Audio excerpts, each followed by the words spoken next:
That's you! That's you! Yep. Hi, everybody. Also from Bad Batch and Captain Rex, Mr. D. Brad Baker.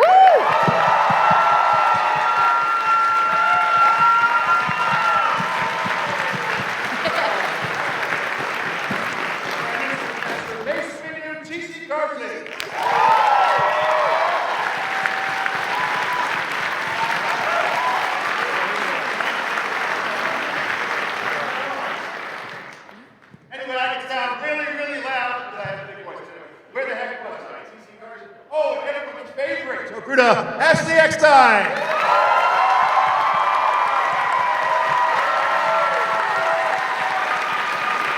And straight from Mandalore, Miss KateeSackhoff.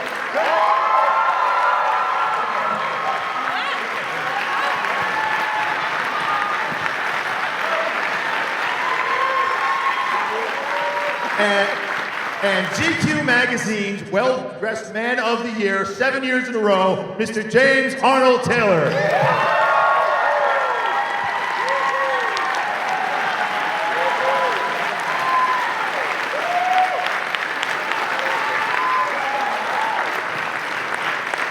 And last but not least, Mr. Sam Witwer, Darth Maul in the Sun.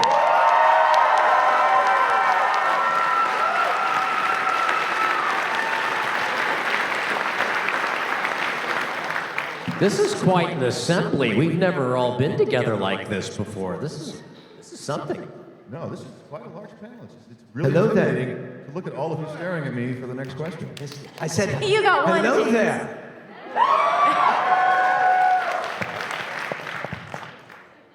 So how y'all doing today? You guys enjoying Nashville, enjoying Rhode Island Comic Con?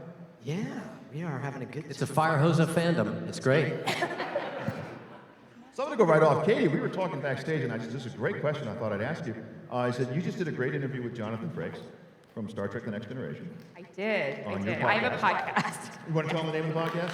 Yeah, just, this is the Sackhoff show. It's pretty easy, guys. Ashley came on the show. We had a wonderful talk. That was fantastic. Sam came on.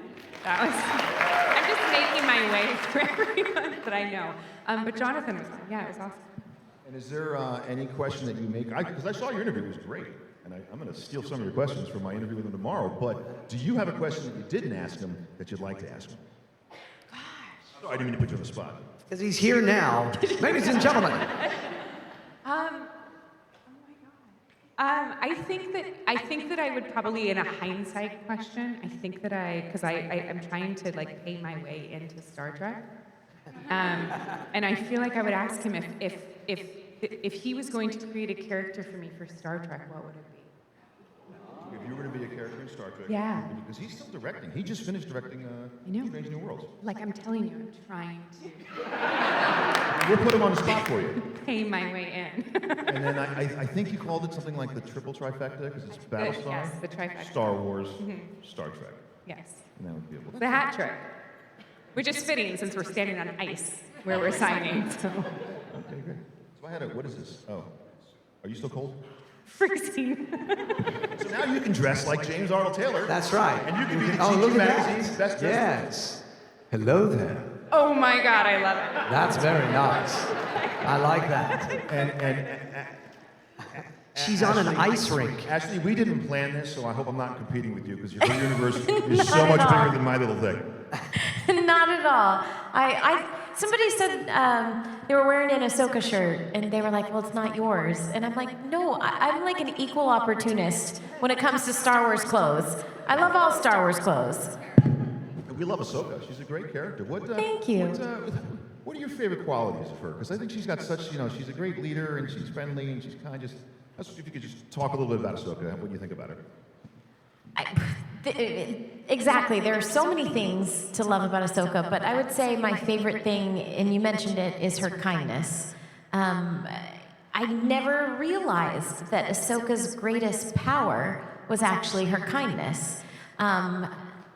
Yes, we have a young Padawan down here, Mackenzie, but growing up, I was always taught that kindness, well, it wasn't taught that kindness was a weakness, but people, our words have so much power, and when people say, ugh, you're too kind, be tough, or, you're too nice, be strong, that says that kindness is not powerful, or kindness is a weakness. And so I grew up thinking that. And my mom is here. Mama Tano, stand up. Where's Mama Tano? She's in the back. There she is.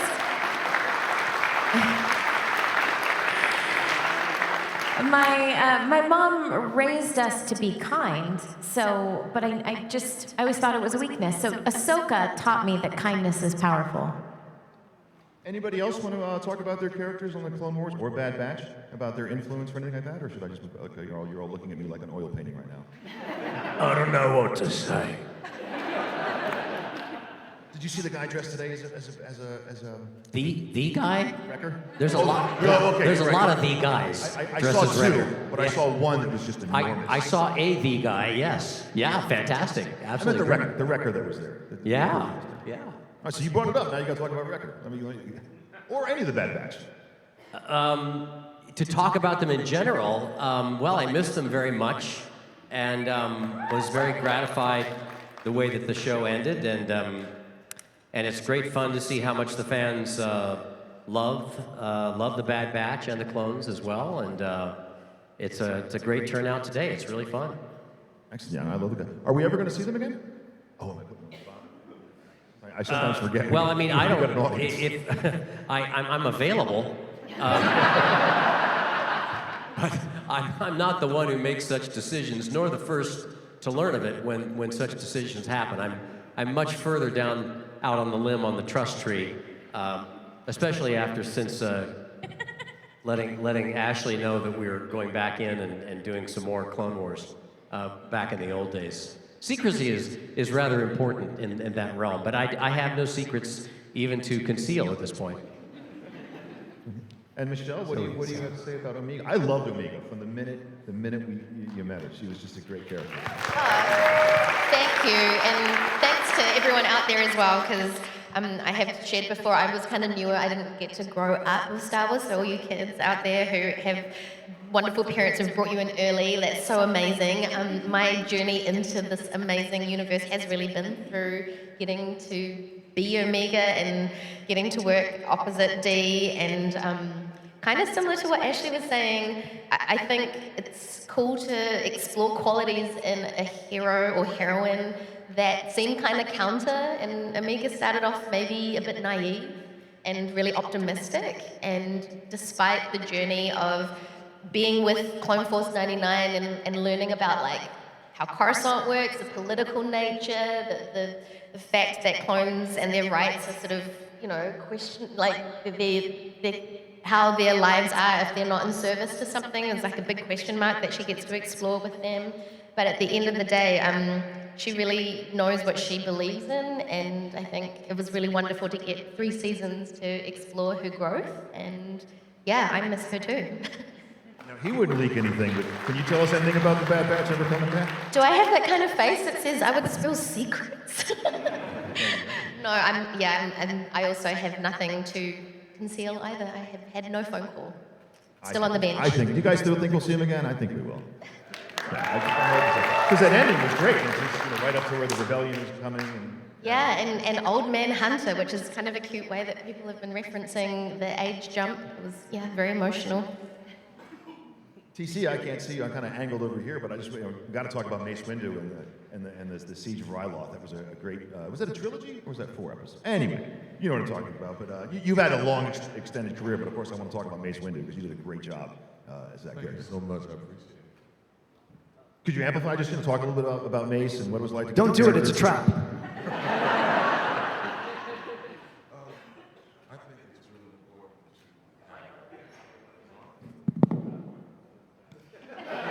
important. You're surrounded by voice actors. You're good. Hello. Better. That's better. I think it's really important to see Mace in the Star Wars universe because it gives diversity. I think Mace is also a voice of reason. He really does think things out before he acts. And you need that too because we got enough hotheads Who's he looking at there? And So also the coolest voice. You see how calm we all got once he started talking? But I really did enjoy, I think the biggest thing I enjoyed about the series was getting a chance to work with everybody. Not often do you get a chance to do group reads. And we got a chance to do a lot of group reads. And in those reads, you find new things. You find out things about the characters that you didn't know. And so I really do miss working with you guys like that. I do too. Yeah, one of my favorite lines from the Clone Wars was Mace Windu's when, Ashley, what's your character's name again? Ahsoka. I'm just kidding. Everybody loves Ahsoka. So Ahsoka was like in trouble, and she was on some sort of extra duty. And I was in the army, so I kind of got this answer when Ahsoka asked Mace. She goes, "Well, how long am I have to do this?" And he goes, "Longer now." You know, this is a perfect military answer. But Sam, we went online for a couple of questions as far as like what the audience want to know. We're going to open up the audience to you guys in a little bit. We also had an online questionnaire, and one of the questions was, if this was a trivia contest, and all of you guys did a Star Wars trivia contest right now, which, by the way, I could... I'm going to stop you right there. I'd win. No. I'm not going to ask you any questions. No. I know what you're thinking. I know what you're thinking, Sam. No. This is not worth the time. Believe me. No. This was the question. It wasn't what you think it is. The question was, who here would come in second place to you? Which I thought was good. Wow. You're being acknowledged, and I respect your Star Wars. I mean, I'm pretty good too, I like to think. Don't make me do this. I know these people. Don't have to pick it. You don't How have to dare you? Who online said this? Give me a screen name now. never said you A had to screen pick. name. A Twitter handle. Okay, it was me. Kenobi. Say it. Go ahead, you want to say it. Kenobi! Yeah. Right, sure. This guy. No, I mean, I'll get back to you with Darth Maul, of course, but I just want to, does anybody here think they might come in second? Because you're going to come in first, obviously. Unless, of course, I was in the contest, too. Ashley, what do you think? D? I was going to say between D or you. Yeah, I know, but I didn't want to have my ego come into play. I don't think I'd do very good. I know I wouldn't. D, let's face it, you've been more Star Wars characters than any of us combined. D, is there a number? How many have you done? 12. I did 12 characters. That is 12 12 last week. 12 million characters. You don't count. You just make things and you move on. I don't know. So back to you, Sam, on Darth Maul. How'd you get into character? What was your research, or would you have to do any kind of seance, or paint yourself red, or? Yeah, totally. Yeah, murder a few people, and really, Dave gave me every opportunity to figure this out because we were both so worried about it that we kept having these I was in Montreal shooting, and we would have these talks that would go on for an hour or two about the character, and this would happen. It's happened like 2 or 3 times over the course of 2 months, and then he was kind enough to give me, and I forgot that he did this. He was kind enough to give me all the scripts that he had up until that point. So I had an opportunity to really figure out what is happening with this guy, who should he be, and where is the story going, and then we did it, and it failed miserably. It was amazing. Not true. And that last season that aired was like 3 years now. And what TC was saying, were you and Ashley together like in the sound studio going back and forth with the dialogue, or? Only like half the time. Yeah, we were on remote sessions. Yeah, because you were filming what then? You were. I was another Canadian city at that time. Yeah. So, group records were always stressed. I mean, from the very beginning, it was imperative to try to be together as a group. But for the final season, Sam was filming in Vancouver, so we recorded together live, but via Skype. So there's a little bit of a delay, but imagine those scenes, like having to do it with a little bit of a delay via Skype. It was interesting. It was, I mean, at least we could hear each other, because you want to know what you're reacting to. But what's interesting about Darth Maul is that I was very new to voiceover at the time. And one of the most helpful things was being surrounded by these folks. and learning from them and figuring out how to do it. And this is for all of you. I guess this changes, but like, what percentage of the time are you guys with other guys and gals? Excuse me. Are you guys with? I did it again. Anyway, with the other groups. It used to be that we'd be together quite often, especially for animation. But nowadays, we're all pretty much in our home studios. Yeah, it was a couple episodes into Bad Batch when COVID hit and the drawbridge went up, and that was it for ensemble records pretty much across the board in the whole industry. So, but also, interestingly enough, voiceover was the only thing working in the Screen Actors Guild during COVID. So voiceover. So I was getting mad calls from people. How do you build a booth in my closet? You know, and it was like, because I have a home studio and I'm a nerd for that stuff, and so I was helping people build their studios. And you know, closets make perfect booths. They really do. The clothes are great for diffusion. I can give you the nerd answer here if you want. But yeah, there's a lot of home studios built. I remember you said at Star Wars weekends you would go into your hotel closet. Yeah, I built a booth out of my closet. I have a lot of videos on my YouTube of me building booths out of hotel closets. Yeah. I can't even fit in one of those. I'm just. Nah, that's you got to be tiny, like me, crafty little Jedi. Super funny story, actually.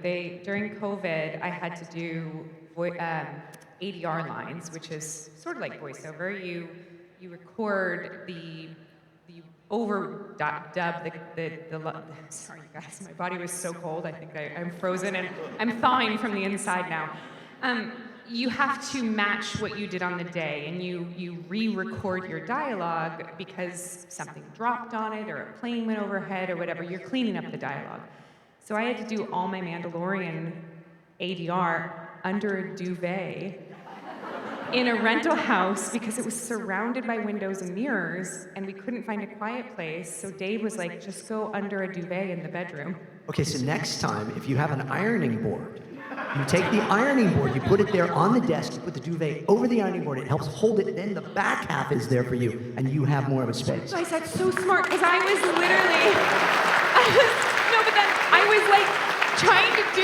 trying to hold the duvet up with the iPad so I could see John and Dave and do my dialogue, but the duvet kept falling on me, and then my dog was jumping on me, and I was like, stop it. And sound tough. Yeah, exactly. And it sounded great. So Katie, you obviously did the voiceovers we were just talking about for your character in Clone Wars. What was it like to find out you were going to do it in live action in The Mandalorian? I mean, it's everything that you would expect. It's you know, I grew up watching Star Wars as a kid, and I jumped at the opportunity to play a character in animation, and to go on that journey with Dave was so beautiful, and you know, for the opportunity to be able to take her into live action was something that was really special to me, and you know, it's everything that you could think. Was there an audition process, or did they just say they just wanted you? Because you know, you're the perfect age. You obviously can act in science fiction. You got that. Well, it depends on who you ask. Some people think I'm a little young, but it's that Mandalorian helmet keeps you young. There was no audition process. I sat down with John, and it was just a question of whether I wanted to do it. But I think that because Bo-Katan was so close to some of the other characters that I'd been playing for many, many years, that they felt comfortable bringing me into that world in live action. When they asked, did you go, let me think about it? I did. Gotta get back to you my guys. dance card is full. I'm so sorry. Okay, so I'm going to go back to you, and I'm going to ask all of you guys this question. Other than a character you've played, do you have a favorite Star Wars character? And I'll just amend that by saying, if you really want to choose your own character, fine, but I was hoping to get something a little more. How dare you, sir? I'm not like that. Yeah, he knows. You want to answer for me? Do you want me to ask him questions for you from now on? Because I will do that, Sam Witwer, for you. I got to brood. I got to get the brooding. Luke Skywalker. Luke Skywalker. Yeah, that's the guy. I knew there was some good in you. James, do you have? I'll let you say Obi-Wan if you want to. We'll just say it's your favorite character. Well, I prefer Jedi Master Plo Koon. Yes. I love Plo Koon, yeah. I've had a great honor of voicing Plo Koon all these years as well, and I don't think he gets enough love. So, I like that episode where you guys were stuck in space. You and Dee were stuck in space in that shuttle, and Talk to me. you were like all like so helpful. And, I don't know. Saving clones and pulling them around with the Force. It's very cool. You're a very nice guy. Yeah, well, thank you. Katie, do you have a favorite Star Wars character? It's Jar Jar Binks.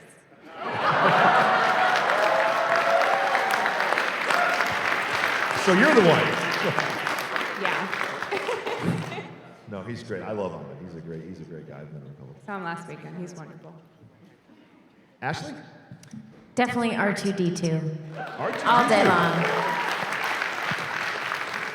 He kind of has Ahsoka's colors, the blue and the white. That's true. That's true. But There's a shirt there.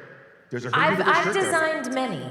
Actually, I've designed a shirt with R2 that says "My Hero" because if you think about it, if the Star Wars would be a very different story if R2 was not around. R2 has like saved everyone in Star Wars. Like the story wouldn't exist if R2 is not around.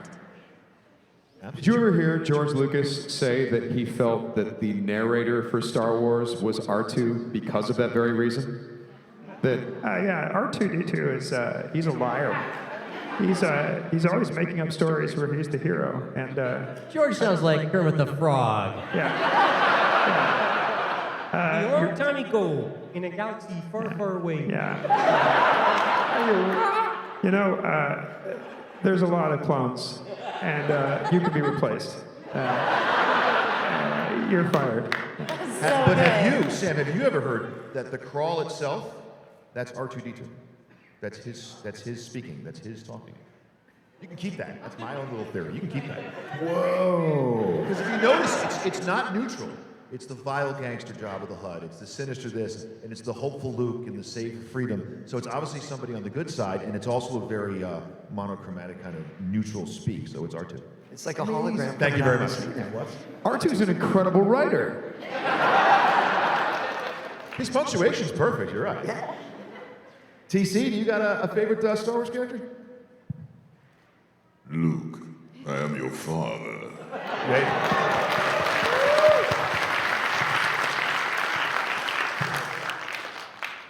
That one's mine's favorite too, but D, you got a... My favorite Star Wars character, I've said before, is the Tauntaun at the beginning of Empire Strikes Back. Because... Oh, can we hear it? Yeah, what would it sound like?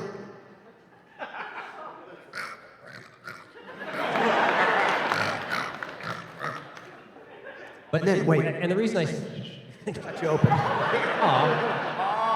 Oh, we got a sleeping bag now.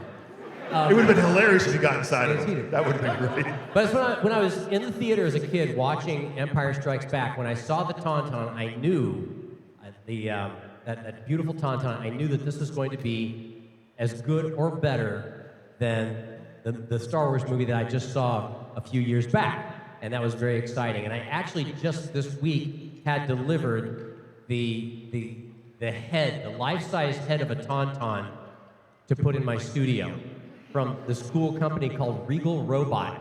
If you look them up, they make Tauntaun heads and other really cool Star Wars stuff. But it's a life-sized, photo-accurate Tauntaun bust that I can put on the wall, and so there's my favorite character on the wall. Can I come to your house and see all your stuff? Yes, you may. Okay. Michelle, do you have a favorite Star Wars character? I was going to say R2 too, but now definitely, now that I've got all of these extra conspiracy facts that I can also You throw. could say R2. You don't have Yeah, no, I'm definitely, I was like, yeah, R2, but now I feel like there's so much more about R2 that you've just shared and you shared that, yeah, definitely R2. Yeah, absolutely. I'm with you, TC. My favorite is Darth Vader. I think he's the beast. Darth is the man. Come on. He just walks in and breathes and everybody moves. It's a little less asthmatic than that, but okay. Well, you know, he started smoking late in life, so. And TC, can we just comment on your outfit today, which is amazing, totally giving Darth Vader vibes. Thank you. Is that Darth Maul? What is that on there? No, that's another character that I voiced in so. Who is it? You can come on. No, we're not this is exclusive to Star Wars. This is from Afro Samurai. Afro Samurai, okay. Is that your character, I hope? No, this is Afro Samurai. I play Sensei in Afro Samurai. Yes. Okay, cool. So, just my opinion, I think the best part of the Disney era of Star Wars the last 10 years was Tales of the Jedi. I thought that was just, I watched it at this guy's house, and we went out in the driveway and talked for 2 hours about it, because we're that bad. But anyway, is there any, I had heard rumors that they were going to make a sequel to it, and then Tales of the Empire came out. I don't know if that was a sequel to it or something else. Are we going to see any more? I want to see Tales of the Tauntaun. And what would that sound like to you? Like, you know, like clones will ride the Tauntaun, and then maybe Darth Vader rides the Tauntaun. And it's this whole Tauntaun thread that takes you through epic battles. I'm down. Let's do it. I feel like I'd watch that. So that's a no on Tales of the Jedi 2. I don't know. They don't tell us Because anything. they came out and said, Dave Filoni said there's going to be a Tales of the Jedi 2. And then what we got was Tales of the Empire. I don't know if that was something totally different. Yeah. And you are going to make it?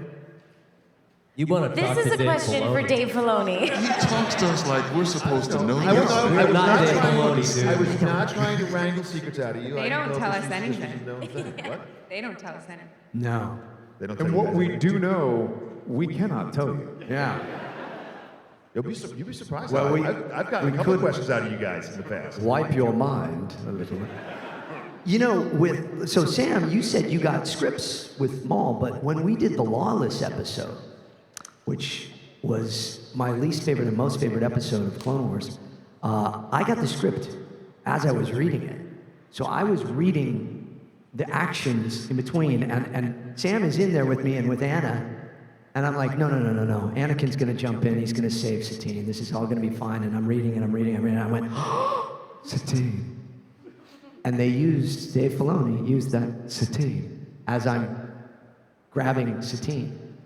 He's sneaky that way.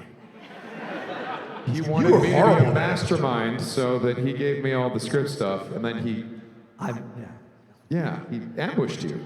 Killed your girlfriend. He killed your girlfriend. Yes, Not me. that's right. He killed your girlfriend, man. Filoni. You guys, I think that everybody agrees that I killed her. What? She's your sister, though. What are you talking about? And we weren't even together when I got to say those lines. I'm so sorry.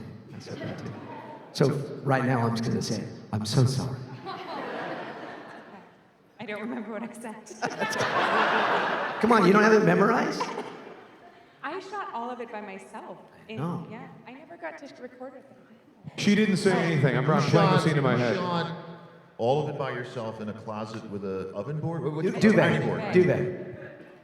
Well, so for her universe, we designed merchandise for Battlestar Galactica.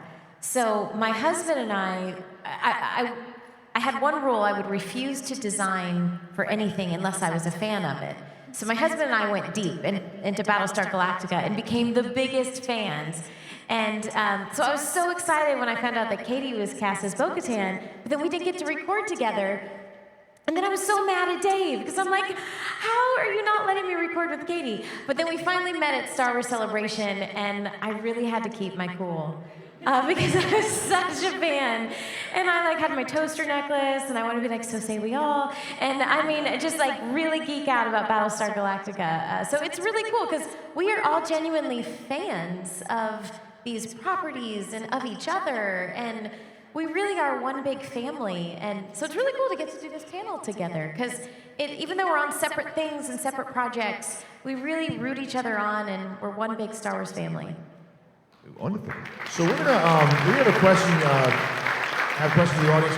You have a mic guy, Jay. Where are you at the mic, Jay? Where's Jay? Where's Jay? All right, come here. Just come here. Oh. Firstly, Sam, thank you for being human. Absolutely love the US version of it. My question, though, is for TC and for James.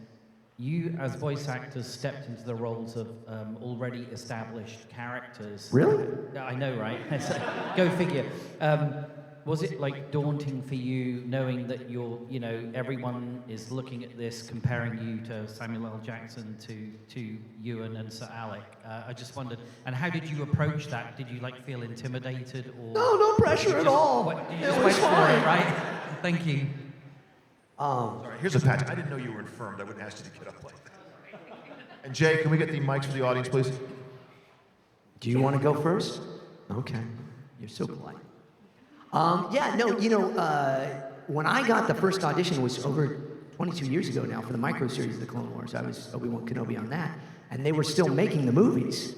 So they had just finished Attack of the Clones, and my agent gives me this thing, and it's like, I'll read it. I do a lot of voice doubling for different people, for actors. Well, wait a second, Michael J. Fox, or Great Scott, Christopher Lloyd, or Christopher Walken, wow, it's crazy. And I had done some of Ewan McGregor's stuff before, so I thought it was just to do some lines for the movies. And then they said, no, it's a Star Wars cartoon. And I was like, oh, the skies opened up and everything was wonderful. And then from there, we did the Revenge of the Sith video game. And I had to, at the time, they were very specific. You need to match Ewan McGregor. So everything was, I have a bad feeling about this master. Not about the mission, it's something more elusive. And it was really just doing what he did. And then Dave came in and just threw a wrench in all of that. No, just do whatever you want. It's your character now. And so Obi-Wan Kenobi, you do whatever. So I tried to combine a little Sir Alec, hello there. And then a little, Ewan, hello there. And then I get, hello there. Which sounds the same, I guess, but yeah. For me, before we were doing Clone Wars, I was doubling for Sam in video games. So I had already been doing his voice in the Star Wars video games. And so when I started working with Dave, we were doing Sam. And then eventually Dave was like, you know what, what else do you have? What do you hear?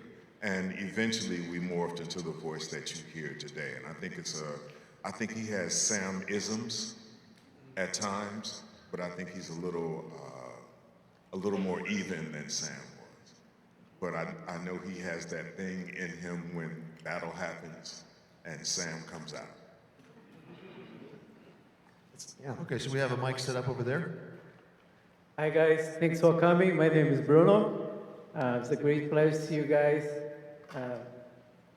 KateeSackhoff, I see you a couple years ago, just when you got married. And now I see you have a beautiful baby girl. I always love seeing you on Instagram. I love your podcast.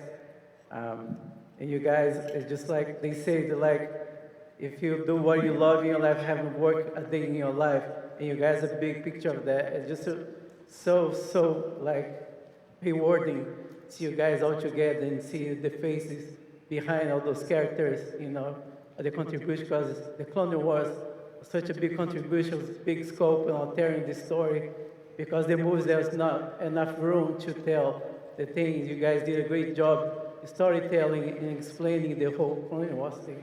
So thanks very much for that, you guys. And the rumor has the Clone Wars is supposed to be, is on the works to be a live action. Do you guys have something to say about that? Talk to Dave Filoni for all questions. Because we don't know. We really don't know. Okay. It'd be really cool. For KateeSackhoff, I know you're very busy because I know you have your own production company and you involved on the Mandalorian, and now you're a mom, you're married, and saying how is your life now? How you balance all that? Oh God. I think there's a learning curve to balancing everything. And I think that my idea of having it all has shifted a lot. And I've taken a step back, quite a big step back from work, because I knew that I would never get this time back with my kids. And so I haven't worked for 2 years. Oh, wow. Because I went back to work immediately on Mandalorian when my daughter was 3 days old. I did not carry my daughter, so, but 36 hours later I was on set. And I was sobbing I was like, I wanted this so much. What am I doing here? And obviously I had commitments and I had to be there. And John and Dave were glorious to me. And my daughter was there a lot. But I realized in that moment that I'm not going to get this back. And so I chose to not work for quite a while. And because you can't balance it all. Yeah. You can't. Get that. Something's got to give. Yeah. And I wouldn't have traded it for the world. But I think my daughter's sick of me. She's 3. She's like Go back to work. She's like a teenager, and she literally is like, "Please stop following me around. Can I go to preschool?" Yeah. So I think I need to go back to work. Yeah. I'm glad you Yeah, I was just saying, guys- wait till they're 15. They get. She already slams doors in my face, so I'm in a lot. I'm really in trouble. I haven't changed it. Thank you for your Thank you question. very man. much, guys. Appreciate it. So we have. Oh, look at this. We have a young Ahsoka with a question. Hi, my name's Mackenzie. My question is for Ashley Omega. What if Omega met Ahsoka in that batch? What would will happen? I think they're asking for Omega's betting practices. Is that what I did you mean, say? what happens? What will happen if Omega met Ahsoka in the Bad Batch? What do you think would what happen? if your two characters met? Ooh, that would be. Ooh, let's. I mean, I think that you should pitch that to Filoni. Yes. I would love an opportunity for Ahsoka and Omega to have friendship. It would be amazing. This is definitely a question for Dave Filoni and the entire, we joke and say it's a question for Dave, but there's an entire team. I mean, so many writers and people that's why I call it Team Tano or Team Omega, an entire team of people that it takes to bring these characters to life. So it's definitely a question for Dave and the producers and the writing staff.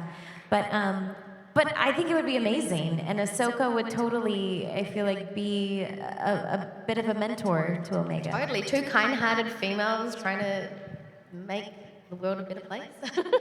Yes. You know, that's the 4th time we said that's a question for Dave Filoni. I'm willing to bet one of you has his phone number. Did we just call him up? Oh, you did. Oh, thank you. Thank you very much.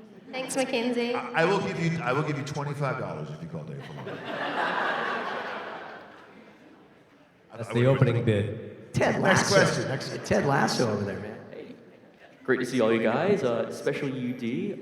You have voiced so many characters from my childhood, from Kids Next Door to SpongeBob, and you've voiced, the most characters on the show, Clone Wars. And, throughout war, so many characters have met their tragic end, and you have had to say goodbye to so many characters, more than any of the voice actors on the show.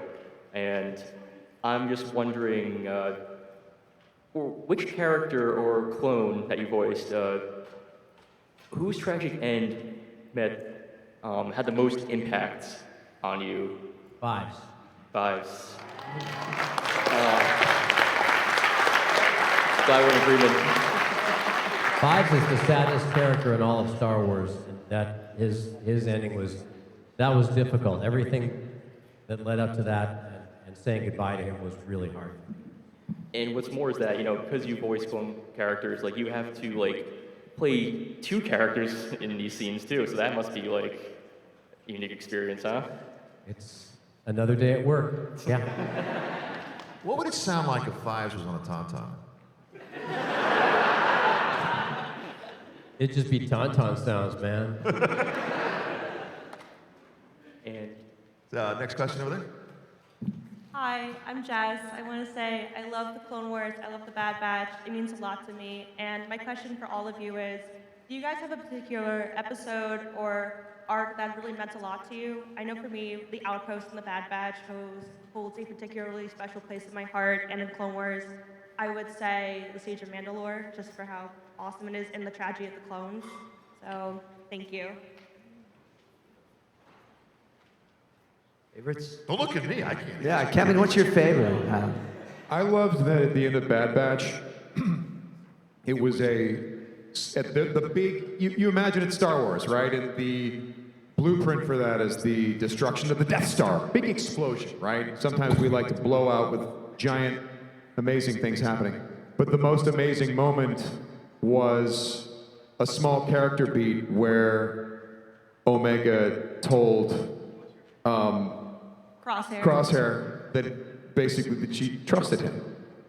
And that Hunter said, yeah, I trust you, take the shot. That was kind of amazing, because it was such a small moment. You're expecting something huge, but you get the most satisfying emotional moment is that small moment where they all trust each other. And I thought that was great. You totally took my moment away from me. I was going to say that too. On that drawbridge, it was like, yeah, I loved the bigger arc between just Crosshair's arc, really, starting off as someone who supposedly, turned on his own family and had a huge sort of redemption arc, and to get to play Omega against Dee's Crosshair, especially through season 3 of The Bad Batch, sort of flipping that script of being like, I'm going to believe in you until you can believe in yourself again. I thought that was really special. Thank you. Thank you, too. Question. Hi, my name's Austin, and Ashley, I just want to say, every time my friends go to meet Matt Lanter, I tell them to give him ketchup. Thank you. You're welcome. Thank you. And since Matt's not here, anytime you meet Matt Lanter, please bring him ketchup and say it's from Team Tano. Thank you. That's so unfair. So, my question is for Ashley and Sam. If Starkiller and Ahsoka were to interact with each other, how do you guys think it would go? If they what each other? Interact with each other. Interact? Yeah. Well, it would be coffee. It would be good get coffee. What are you talking about? What do you think about that? Because I don't know. It's fun to think about because they're polar opposites. And they were trained by 2 different versions of the same guy. Yeah. Yeah.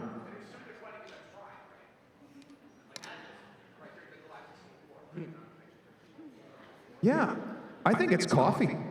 I think that's light or dark. No, I actually agree. I agree. I think Ahsoka, especially once we meet her in Rebels, she's a listener.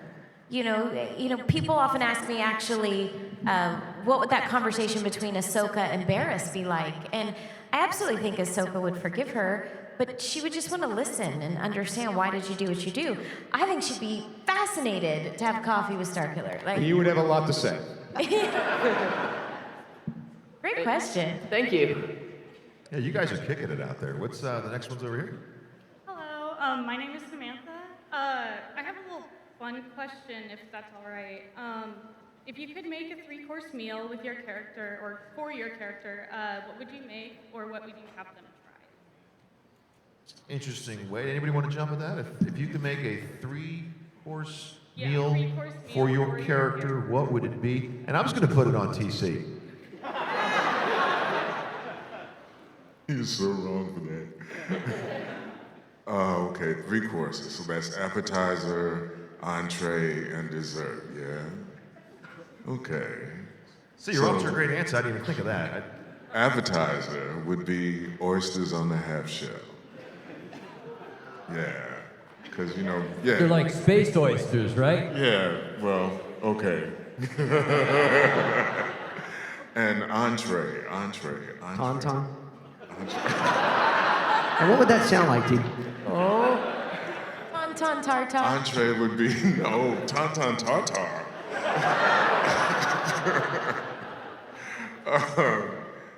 Maybe sushi. Maybe sushi. Habu sushi? Habu sushi. It's where we ended up retiring. Yep, Habu sushi. Habu sushi. Okay, so sushi That's good. for entree. And then dessert. Something on fire. Maybe Darth Maul. Like, maybe baked Alaska or Cherry's Jubilee or something like that, just as long as it was on fire. That'd be baked Anakin. He's not here. What's he gonna say? Come on. Can you imagine though? He probably smelled delicious, right? I did text Matt. I texted him and I said, "Hey, do you want me to call you during the panel?" And he went, "Nah." So that's the perfect time to call him. In defense, though, poor Matt is really sick, and he was so upset that he's not here. So yeah, please know that is the answer from a very sick guy right now. He's gonna be fine. He's gonna be fine. He has antibiotics, but pretty sick. They're putting the mask on him now.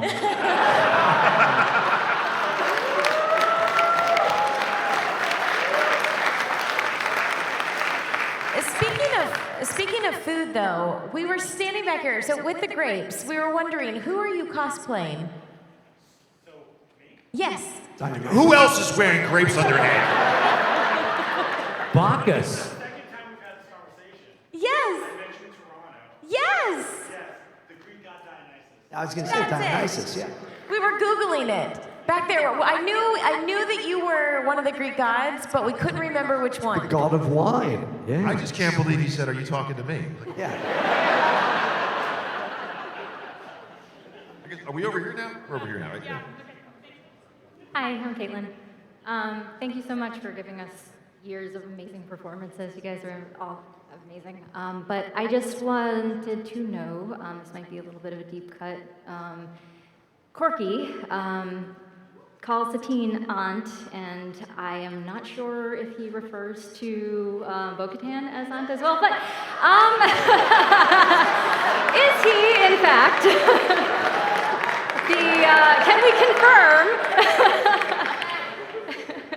I don't know what you're talking about.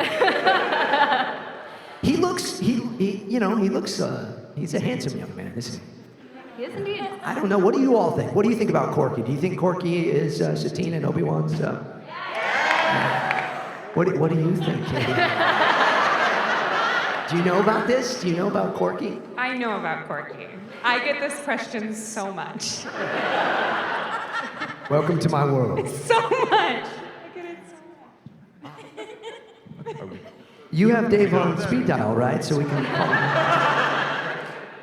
I've never heard that. Wait, so people don't think that it's Bo-Katan. No, they think it's Satine and Obi-Wan. Satine and Obi-Wan's, right? Well, wait, no, don't say it like that. It's Satine and Obi-Wan. She said that. She just said that. So, no, we think it could be. No, I've